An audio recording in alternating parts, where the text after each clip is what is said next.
if you want to know what's wrong, one of the things that's wrong in our country is that guys like you know exactly, guys like you and I know exactly what the federal budget was, the deficit, all that kind of stuff. 100 senators in D.C. that they had no clue.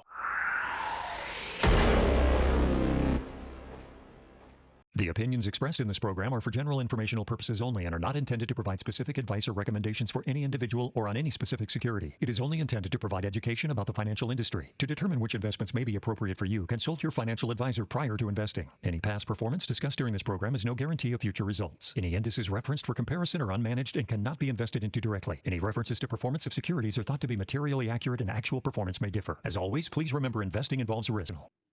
And we are back with another edition of the Daily Dots. And I am joined as always by the brain trust himself, Mr. Chase Taylor.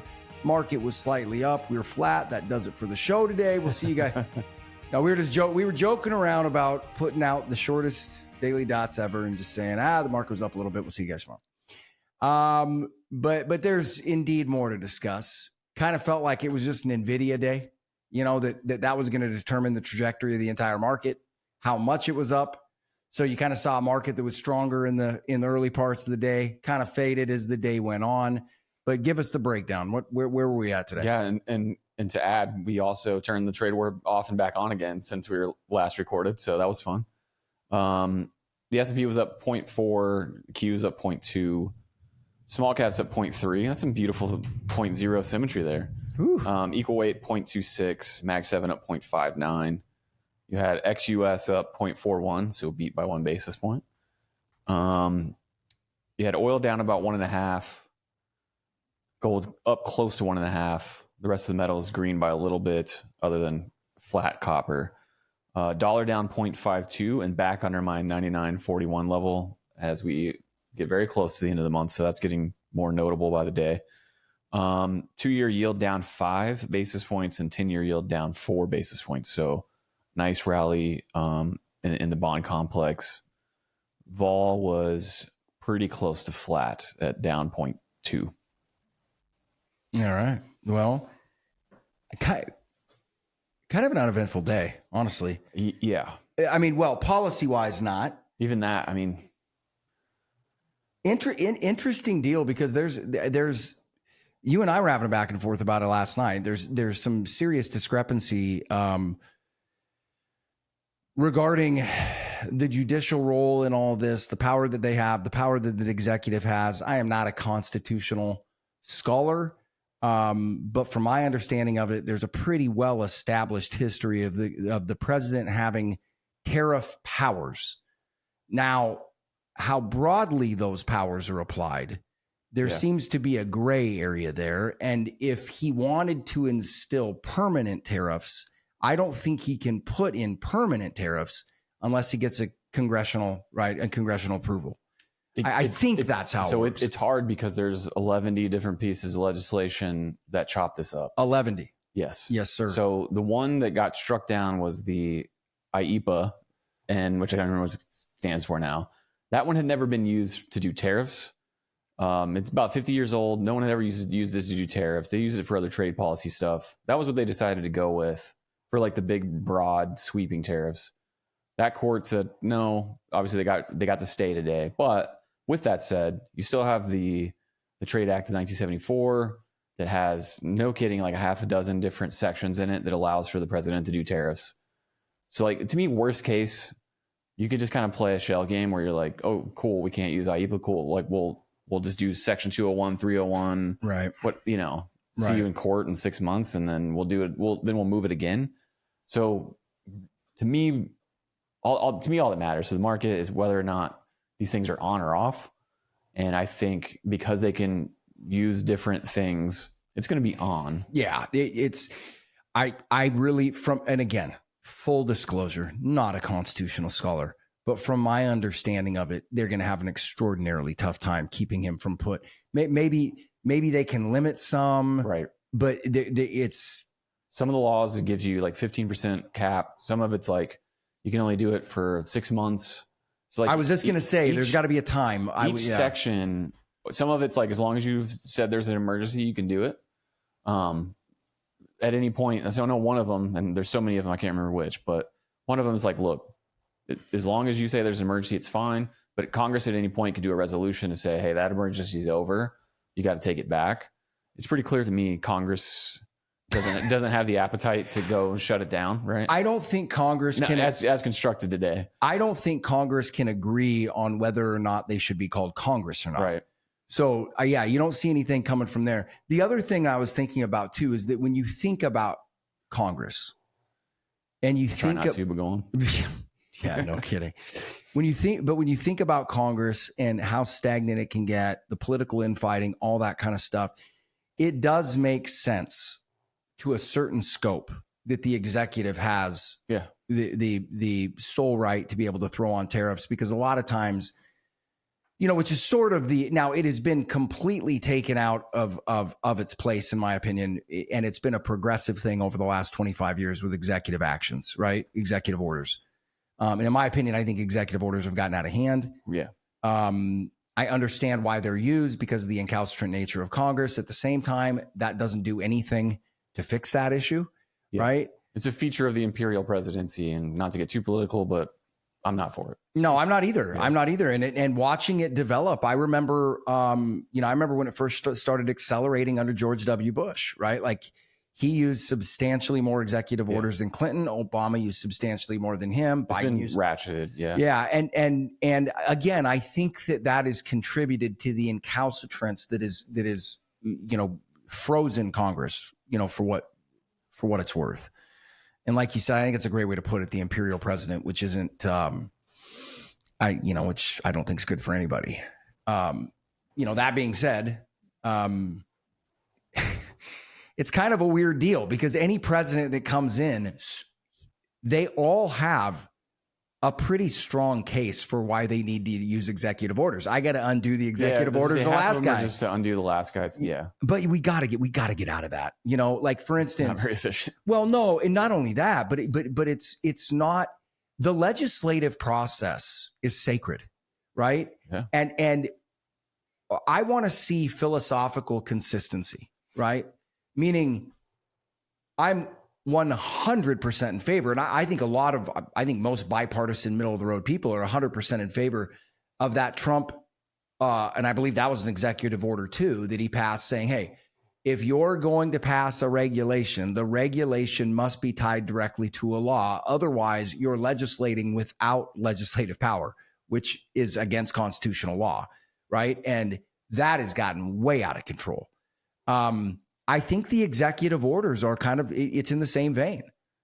I mean, it's tricky because the executive has to have that power, but it was never meant to be used not the way especially it's at scale, right? Yeah. The way it's been used in the last 30 years. And it's not like intended. It's not like a thing where they do a bunch of them quietly and like hope you don't notice. It's like they may have an infographic to show you we did way more than anyone else has ever done. It's like, now I know this is messed up. Yeah. Now you're bragging about it, right? This is weird. It's like The Big Short. Why are they confessing? They're not confessing. They're bragging. I think it started with Teddy Roosevelt as like he blew it out of the water with doing a bunch of them, and everyone was so mad. It was like a constitutional crisis that someone was doing that much. And then if you look at an infographic for how many he did, it's to like today, and it's just like, oh well, yeah, that was a crisis back then, and now no one really cares. And these are the things that really frustrate me legislatively, because these are the things.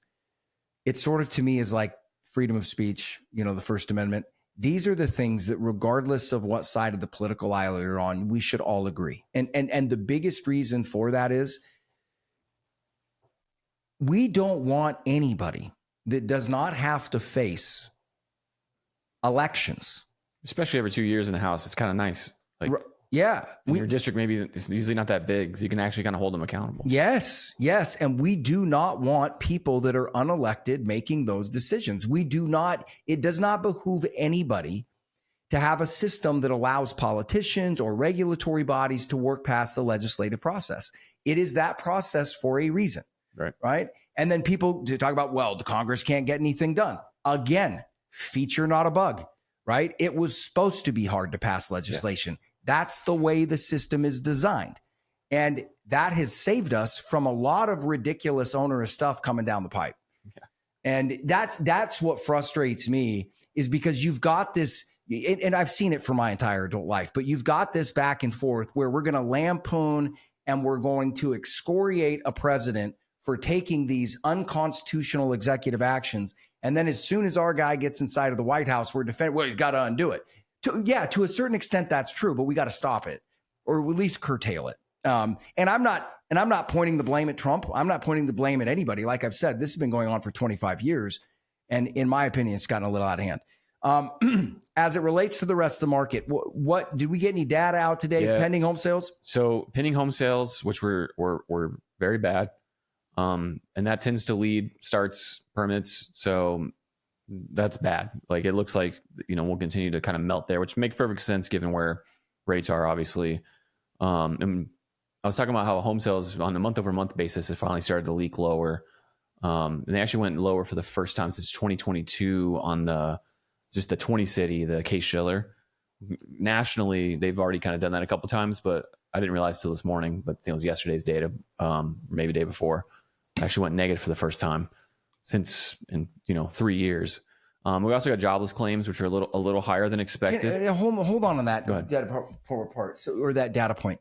So we've been hearing, I thought that the pace of new homes being sold was at 2009 levels. And yet you're telling me that it just went negative? Talking about price and on a month over month basis. Oh, got it. So national year over year prices are still running like 3-4% positive, but month over month is like grind to a halt essentially.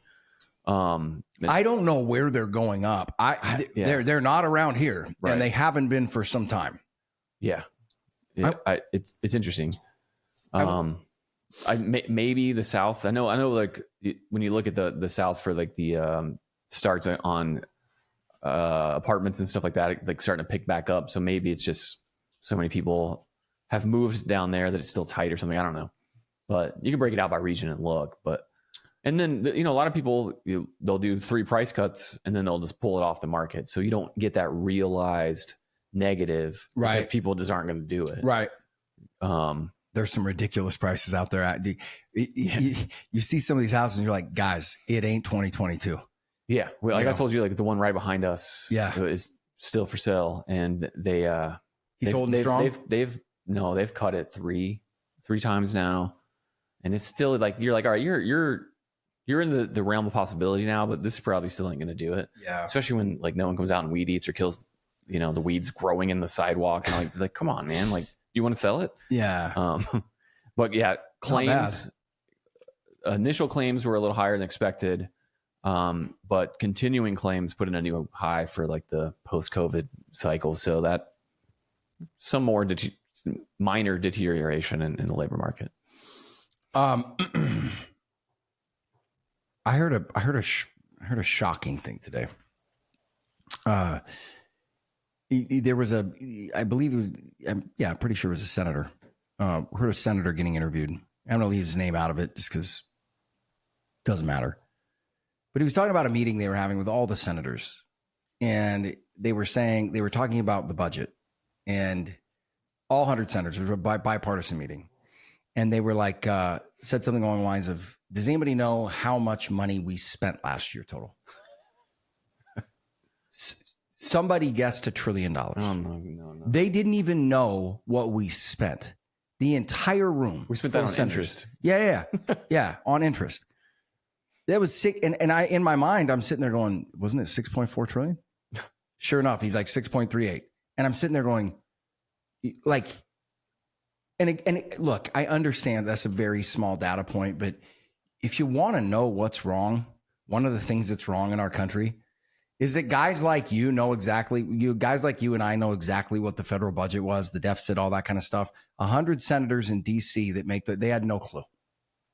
Speaking of something people don't realize with the budget right now, the reconciliation bill that is sitting with the Senate right now, it has a $4,000 tax break for anyone 65 and older. Just because you're old, 65 and older, you get 4 G's off your taxes, and it's not contingent on you itemizing or anything. It's just here you go, 4,000. It's like of all the people that don't need the tax break, that we can't afford to give the tax break, it's clearly boomers, man. Like, 100%. What are we doing?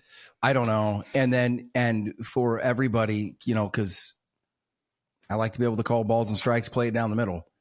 And you know, I said this, you've certainly said this, but you know, if you're looking for fiscal discipline out of the Trump administration, I don't think you're going to see it. You haven't seen it yet.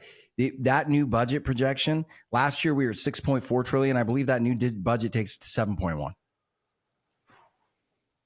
7.1. And there's a problem with backloading all the taxes that, you know, all of the pay fors. They're all like, hey, right after the election, we'll start charging you. Like, okay.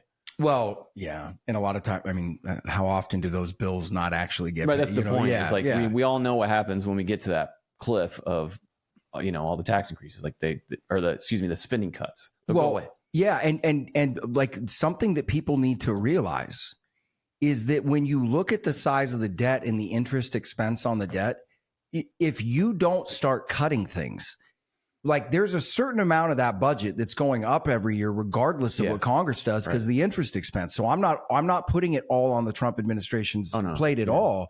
But what I am saying is we have to get serious about this, because every year we don't, this problem gets bigger, literally bigger and bigger and bigger. We get less and less options down the road.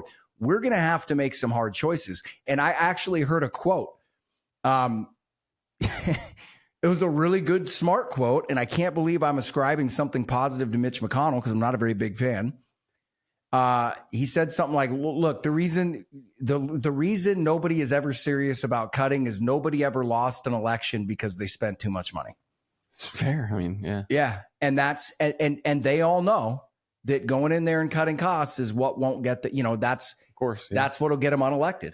The problem is if they wait till spending cuts actually get them elected, we're going to be in a really bad place. And they will, and we will. I mean, it's kind of the incentives is where they line up, and is to wait till it's so painful, basically, because inflation will be so bad that people will just rather have the spending cut. You remember that's where you got to get. You remember what it was like to have like a 2-3-year-old run around the house. What it feels like watching this whole scenario play out. I feel like you're watching this 2 or 3-year-old stand at the top of a stair step, you know, set of stairs, and they're like looking at it, and they keep going back to it, and you're like, you're not putting a child gate up there? Oh, no. And I'm like, okay, I will tell you what's going to happen at some point, right? That kid's taking a spill, right? And the inevitability of it is so painful, yet nobody wants to address it. Nobody wants to talk about it. And I'm not trying to sound the alarm. Nobody out there should lose any sleep over what I'm saying. I don't think this is something that is acute that's happening right now, but I think it's in the process of becoming acute. Yeah. I mean, the bond market cares about it for the first time really in our ever, at least our adult lives, but definitely probably our lives. Like, that, you know, that's not nothing. When I, for certain in our lives, I don't know. Cause remember, everybody cites interest rates and inflation in the 70s. That's a different situation. That wasn't about people worried about the U.S. government not being able to pay its debt. The bond market asserted its will a little bit in 1994. Yeah. Okay. Fair enough. A little bit, but it wasn't, you know, the deficit wasn't 7% of GDP, forcing you to have this kind of pain. So, and obviously the Fed had never thought about doing something like QE at that point on that scale. So, yeah. I mean, just to get back to, so you'd be at 3% off of a GDP's running at what, 27 trillion? Yeah. Something like that. Okay. So 3% off 2.7, 1.5. I mean, 3% is like 900 billion. Does that sound about right? Yeah. Yeah. Okay. So to get back to a 3% deficit, you'd have to cut $900 billion of spending. No, so that gets you back to a 3% deficit, not a balanced budget. So I ran the analysis on this exact thing, and so if you don't cut defense, which we're boosting by 150 billion this year, if you don't cut defense or entitlements, obviously you're not going to cut interest. Like you have to take like an absolute chainsaw and an axe and a baseball bat and some nunchucks to all discretionary spending. You have to obliterate discretionary spending. Here's the other thing, and I've made this argument before. And look, I I've made this argument before, but it probably could have been misinterpreted or sounded flippant when I've said, look, if everybody in the world dumped, if China dumped all their treasuries, the Fed could buy them before lunch. And that is 100% the case. But I was also thinking about something. The situation that we're in is very, very different from Japan and in the Japanese central bank, right? The Bank of Japan. And what I mean by that is the yen wasn't the reserve currency of the world, right? Like it wasn't the yen and JGBs were not the number one asset on every central bank's balance sheet around the world, right? If the Fed tried to pull a BOJ and go out there and just buy all the bonds back, the dollar would get absolutely crushed. Right. And not out of people are like, oh, people lose confidence. No, you've got to take those dollars then and put them somewhere else, which means you got to sell dollars, right? Like you're not just going to sit there and hold dollars as the Fed's just running the money printer. Right. You're going to take those dollars, buy some gold, diversify into some other currencies, things like that. That activity would just nuke the dollar. I mean, when you think about the proliferation of debt, how many treasuries are out there, how much currency would have to be issued to buy them all back? Now, you could do it over a period of time, but if you did it over too long of a period of time, you wouldn't realize any of the savings. And if it created a bit of a rush from others to do the same, I mean, Europe has $2.5 trillion in treasuries. Like, if they show up at the window and Japan shows up at the window and China shows up at the window and then the hedge funds show up at the window, can you print all that? I mean, sure you can, but that would be weird. Yeah, it's especially when you're adding another 2 trillion worth every year and having to refi them into higher rates for a while. Yeah, and I don't mean to freak everybody out. It's not the end of the world. We're not getting hyperinflation isn't on its way in the next 6 months like Robert Kiyosaki's of the world would have you believe. At the same time, this is also not the 1985, right? This is not a problem that is figuratively out there at some point in the future that nobody can see. It's right here. Right. And we got to make some hard choices. And I don't see. And look, part of me has a hard time blaming any of the administrations that don't want to cut spending, because if you go in there and do the things that need to get done, you're going to get just nuked. Right. I mean, there's your own party'd run from you. Oh, yeah. I don't know. Which is why these kinds of things tend to only happen, in a crisis, after a crisis, whatever. And we flirted with it for like a few years with the Tea Party after 2008, but it took 2008 to get people to care, and then not too long after that, everyone stopped caring. So, and you can look at it in polling data. You ask the average American, how much you care about the budget deficit. I really don't. Yeah. Germans didn't care about it too much in the 1920s either.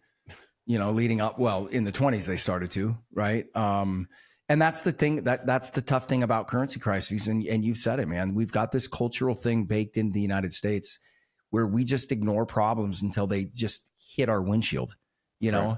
And you can't do that with this. You can't. We're going to, but you can't, because when like you and I've said, every single day you delay making these hard decisions, the decisions are going to get made for you. And when decisions are made for you, they're not nearly as palatable. However bad you thought your suite of decisions was prior, see, you're always worse off when they're made for you. It's like most things in life, Yeah. I don't know, man. It's we deal with these numbers all the time. I was just listening to this interview, and again, he wasn't saying anything I didn't know, but just focusing on it, because we've had so many other things to focus on, just sitting there going, I cannot believe we've gotten to this place and that people are, just checked out or dismissive or, don't see it as a crisis. It is. It's a crisis in the making, right? And then when it happens, oh no, who could have seen this coming? I'm like, I don't know. When you hit 150% debt to GDP, I kind of thought it's coming down the pipe, So anyway, what else you got? Anything else interesting you see out there? Nothing I can think of. Kind of jumps right off the page. Still keeping a close eye on platinum group metals, kind of consolidating here. Same with uranium, down a decent amount today. But the backdrop for both looks a lot better. Speaking of executive orders, the executive order for uranium and for the whole nuclear industry that came out, well, whatever it was, a week ago, just very aggressive, very, very good for the industry. So it's going to be interesting to watch in the months and years ahead. Yeah. And platinum group metals, it looks like all of a sudden the demand coming out of China is a big deal. But then if that shows itself again next month, it starts to feed on itself, then it's just really going to be on there. Why would we be seeing? Is it the increased build of hybrids? Why are we seeing? So it's more for jewelry, which I think a lot of that's just like people are like, gold costs how much and platinum costs how much? Yeah, I'll take that. Oh, replacement on the jewelry side, but then like the investment demand started to pick up in a significant way in China as well, where people are wanting to buy, more like bullion. It hasn't really taken off in any meaningful way in the US yet for investment or anything yet. But nothing gets people going like price going up. So that's where I'm saying like that can become its own kind of feedback for platinum. So that's another thing that makes me nervous. But if those China numbers come out lame next month, then all bets are off and you're going right back down. So that's another thing that makes me nervous when I see that the only constituencies out there purchasing gold are the cultures and constituencies that have experienced financial hardships and have experienced inflation and currency failures, right? And meanwhile, in the U.S., it's just how much more Tesla can I buy? Yeah. I mean, that's scary. In China, it's the government and the people basically is how much can I get, Like I talked about earlier, people leaving the dollar to go diversify into gold. Like that's exactly what China's been doing for really a decade now.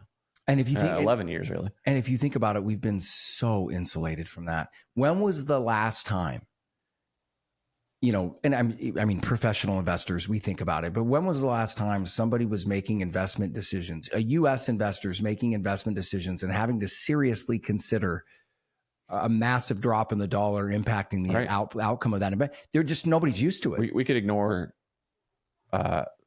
we could ignore currency risk, and we could ignore like capital flows, like in any sort of capital flight, any sort of capital controls, or like anything. Like this just been all of it's been an afterthought. Yeah. Well, we could also, it's not going to be in the next decade. Yeah. We could also kind of ignore any serious international economic freak out or panic, because while it may not be good for our market, it flooded more money into our system. You know what I mean? We were the haven, and this time is kind of like, granted, we sort of caused the April problems, which in the grand scheme aren't that big a deal, but it was interesting to see like our stocks go down because of it, and then also our bonds and our currency go down. It's like, oh, yeah. Well, while the opposite's happening in other places around the world, and Europe is over looking at the euro, like, how do we slow it down? It's going up real fast, which could be. Speaking of, you go back to like Switzerland at different periods when the dollar was falling, like the 70s and 80s, and like they had to go crazy with basically capital controls to keep their currency from spiking because all the flows coming in. I think you could see that in some of these wildly undervalued places where they're gonna have to be like, hey, our currency's getting too expensive, we got to do something about it. Yeah, I could see Poland defending the zloty because it's rapidly accelerating higher and things like that, which currently it's like just blows your mind to think about Asian and European countries having to keep their currencies lower. But well, that's probably where we're headed. Well, the other thing I think it points out too, and we've alluded to this, but if you think that the international outperformance of U.S. markets is impressive this year, you haven't seen anything. There's still no capital in those markets. And if you start to see a serious divestment of international investors out of U.S. markets, those markets are going to go just ballistic. Like you said, I bet you'll see it. I bet because Greece is up over 40% year to date now.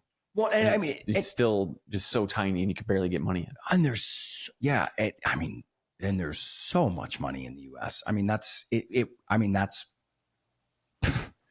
Yeah. And it's, Europe puts $300 billion a year into the U.S. That's nuts. I bet you they won't this year. They have $14 trillion in the U.S. Jeez. 9 of that's in equities. 9 of it's in equities. 9 in equities. God, which I've mentioned before, but it's the same. It's less, but they both roughly start with a 9 or high 8 or 9 trillion.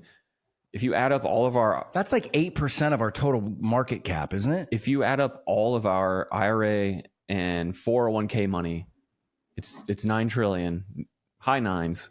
And if you take all of Europeans' money in the U.S. equity market, it's also about 9 trillion. So we always talk about the passive flows and the impact they have. It's the same capital base, just in Europe. So Which is why, like, if you want to have a trade war with Europe, man, you better be careful. Oof. Yeah. They got a way bigger stick than China or anyone in Asia when it comes to how much money they have here. But other than that, things look great. That's what we're saying. So anyway, yeah, again, guys, not trying to institute Oh, actually, hold on. When we post this video, Darren has prepped flames and dollars ripping in half behind it. I know Chase has been dying for us to up our graphics and make them more dramatic. Yeah. I tongue totally in cheek here.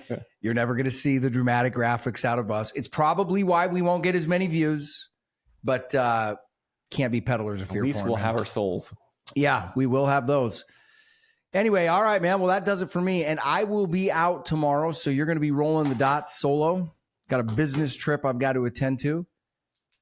That actually feels a bit disingenuous. It's not really a business trip. It's an annual golf tournament, 3-day golf tournament that I go to with some buddies of mine. But I will be watching intently.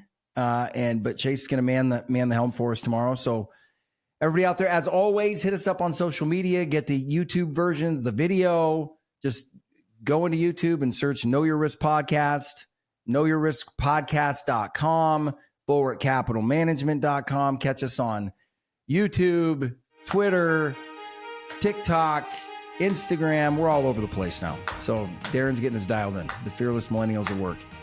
Anyway, we'll see you guys tomorrow. Have a wonderful evening. You're listening to Know Your Risk Podcast. Download and subscribe at knowyourriskpodcast.com.